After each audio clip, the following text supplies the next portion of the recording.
জীবনের পথে মানুষ কখনো হতাশ হয়, কখনো মনে করে সব দরজা বুঝি বন্ধ। কিন্তু একজন মুমিন জানেন আল্লাহর কাছে কোনো কিছু অসম্ভব নয়। বান্দা যখন আন্তরিক চেষ্টা করে, নিজের ভুল সংশোধন করে এবং আল্লাহর দরবারে দুই হাত তুলে দোয়া করে, তখন মহান আল্লাহ চাইলে মুহূর্তেই তার অবস্থা বদলে দিতে পারেন।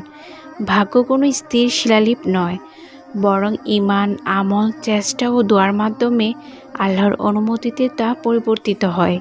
এই সত্যটাই কোরআন ও হাদিসে আমাদের শেখায়।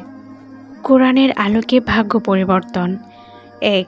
নিজের পরিবর্তনই আল্লাহর সাহায্যের চাবিকাঠি। বান্দার চেষ্টা ও আত্মশুদ্ধি আল্লাহর পক্ষ থেকে পরিবর্তনের সূচনা।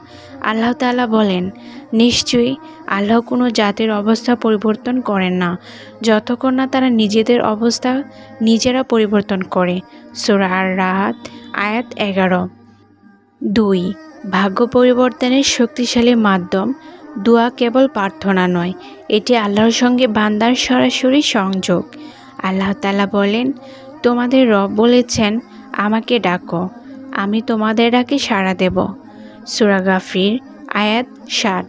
হাদিসের আলোকে ভাগ্য পরিবর্তন নেক আমল ও ভাগ্যের দৃশ্যমান পরিবর্তনের কারণ হয়। রাসূলুল্লাহ সাল্লাল্লাহু আলাইহি সাল্লাম বলেছেন, দোয়া ছাড়া আর কিছুই তাকদীর পরিবর্তন না। তিরমিজি 2139 আয়াত। কারণ হাদিসে স্পষ্টভাবে এসেছে, দোয়া ছাড়া আর কিছুই ভাগ্য পরিবর্তন করে না। কষ্ট ও দুরবস্থায় পরিবর্তনের দোয়া।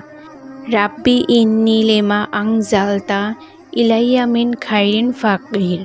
অর্থ, হে আমার রব, আপনি আমার প্রতি যে কল্যাণ নাজিল করলেন, আমি তার মুখাপেক্ষী। সূরা আল-কাসাস আয়াত 24। দুশ্চিন্তা ও দুরবস্থা থেকে মুক্তির দোয়া। আল্লাহুম্মা রাহমাতাকা আরজু ফালা তাকিলনি ইলা নাফসিন তরফাতা আইনিন। অর্থ, হে আল্লাহ, আমি আপনার রহমত প্রার্থী, কাজে আমাকে এক পলকের জন্য আমার নিজের নিকট সুপর্দ করবেন না। হ্যাঁ, আল্লাহ যখন চান তখন তিনি বান্দার ভাগ্য পরিবর্তন করে দেন। তবে এই পরিবর্তন আসে অলসে বসে থাকার মাধ্যমে নয়, আসে সঠিক চেষ্টা, আন্তরিক তওবা, নিরবচ্ছিন্ন দোয়া ও আল্লাহর উপর পূর্ণ ভরসার মাধ্যমে। মনে রাখবেন, আপনার চেষ্টা যদি সঠিক হয়, আপনার দোয়া যদি আন্তরিক হয়, আপনার তাওয়াক্কুল যদি অটল হয়, তবে মহান আল্লাহ আপনার জীবন, পরিস্থিতি, এমনকি ভাগ্যও পরিবর্তন করে দেবেন ইনশাআল্লাহ।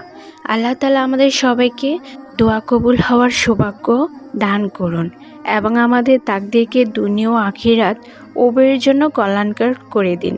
আমিন।